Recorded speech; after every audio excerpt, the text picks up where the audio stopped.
Hey there, how you doing today? Today I'm going to talk about cookies and buried treasure. My daughter loved Pirates of the Caribbean when she was growing up. Watched it every single day during Christmas break and I think all through January when she got it for her Christmas present one year.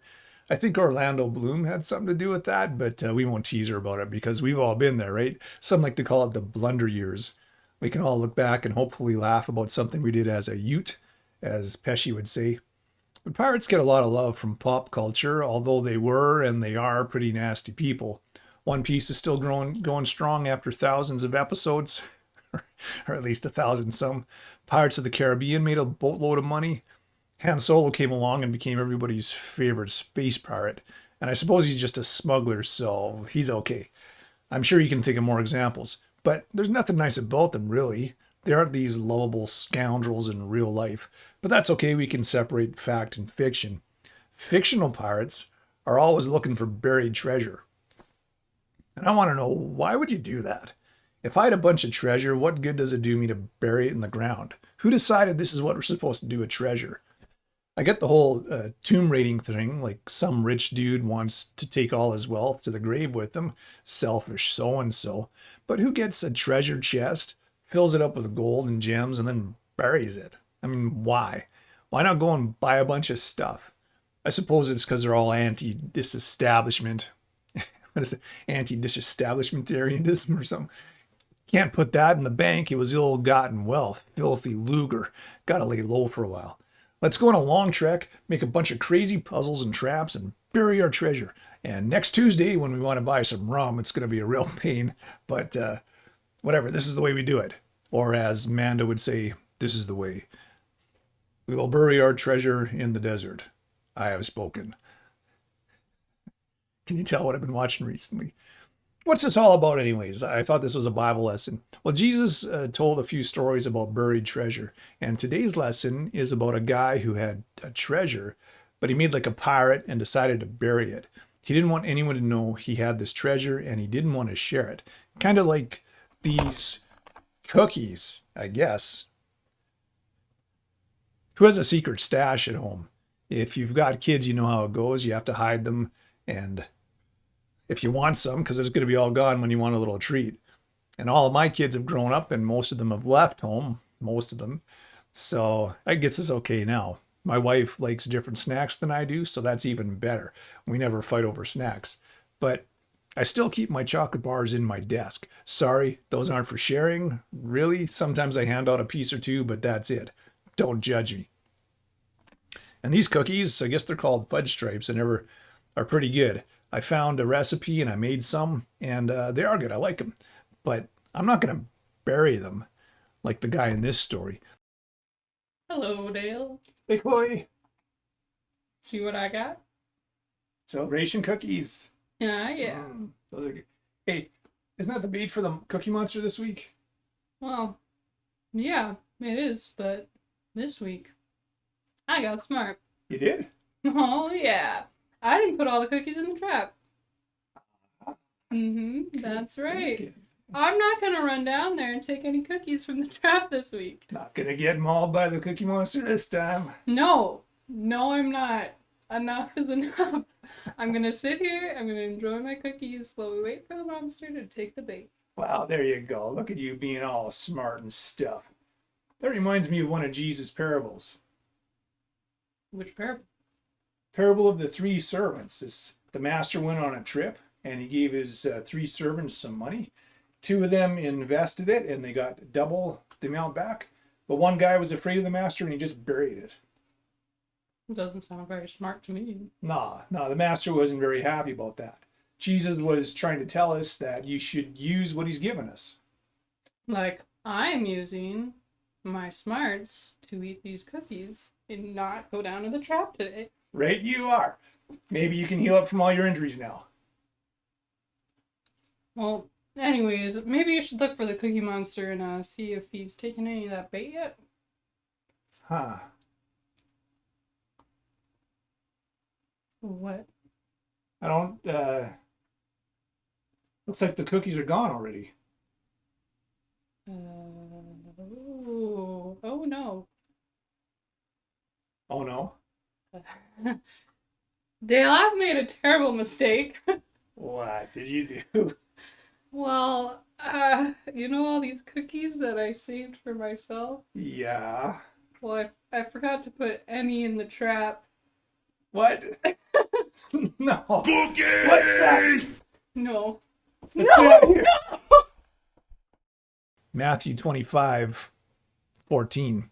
Again, the kingdom of heaven can be illustrated by the story of a man going on a long trip. He called together his servants and trusted his money to them while he was gone.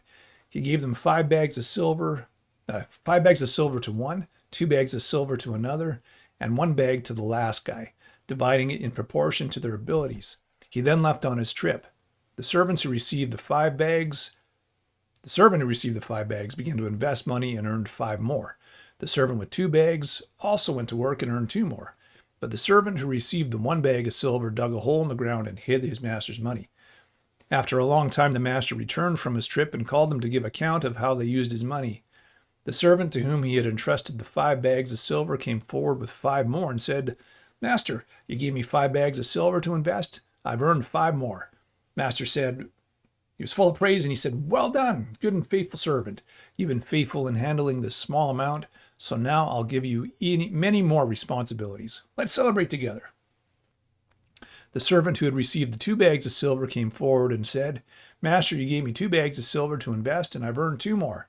The master said, Well done, my good and faithful servant.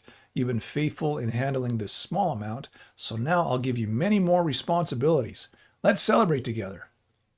Then the servant with the 1 bag of silver said, Master, I knew you were a harsh man, harvesting crops where you didn't plant and gathering crops you didn't cultivate.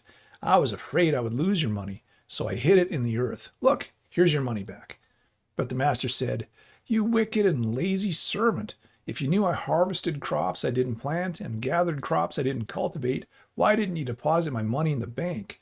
At least I could have gotten some interest on it. Then he ordered, Take the money from this servant and give it to the one with the 10 bags of silver. Those who use well what they are given, even more will be given, and they will have an abundance.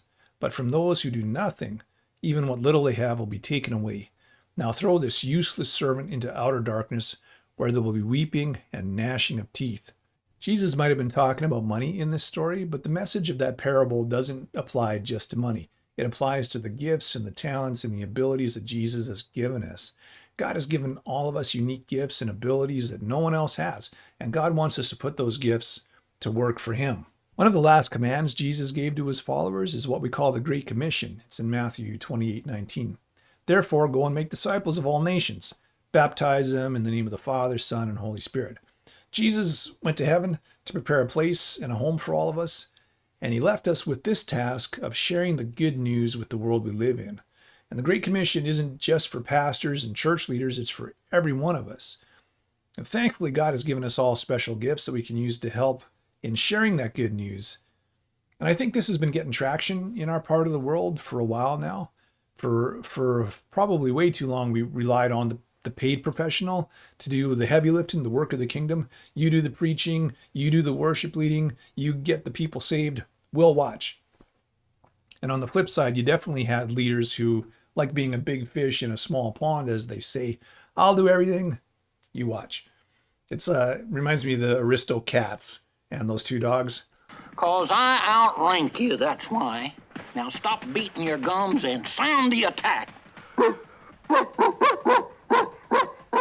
No, that's mess call. Made a mess of it, huh? You can be replaced, you know. Okay, let's charge. Wait a minute, I'm the leader. I'm the one that says when we go. Here we go. My son likes saying that to my daughters a lot. More and more, we're correctly understanding that we all have gifts and talents and we all have a part to play. I think we need that. We need to feel like we have a part to play and we have a purpose in the church and we can use our gifts for God's kingdom. Because otherwise, what are we doing here? I think that's part of the leader's role, foster and encourage people to use their gifts, provide a safe place to do that, provide guidance where it's needed. And I also believe that God is using all this COVID stuff to help us. I don't think this is hurting us. I think it's helping us. And I think if we care to listen to what God is saying, we're finding out that he's doing something. It's forcing us to literally think outside the box. How can we shine our lights and use our talents in our world today?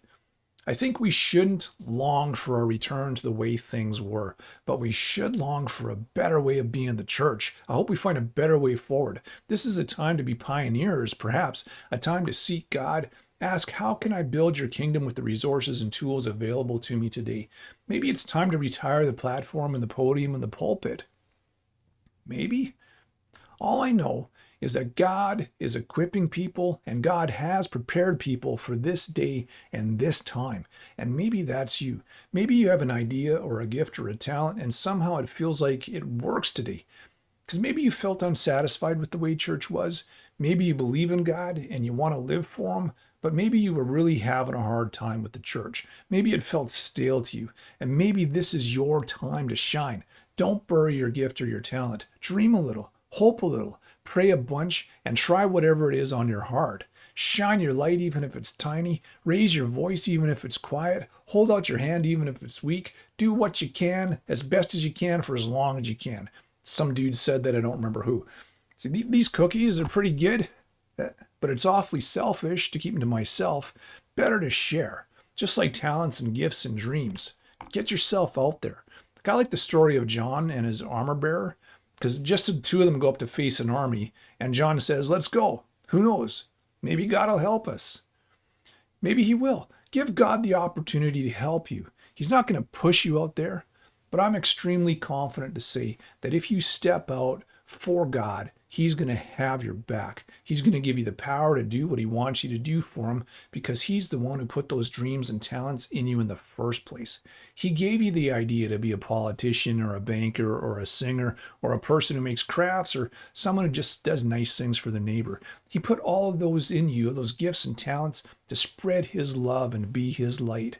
He didn't give you that so that you would bury those things and those ideas and feelings. He wants you to go for it. And He's going to back you up when you decide to be a little bit bold and do it, even if it's a little scary to you. But you won't know if you don't give it a try. So give it a try. Don't be like a pirate and hoard your treasure in some stupid old chest. Share that with somebody. God bless you. Have a great day.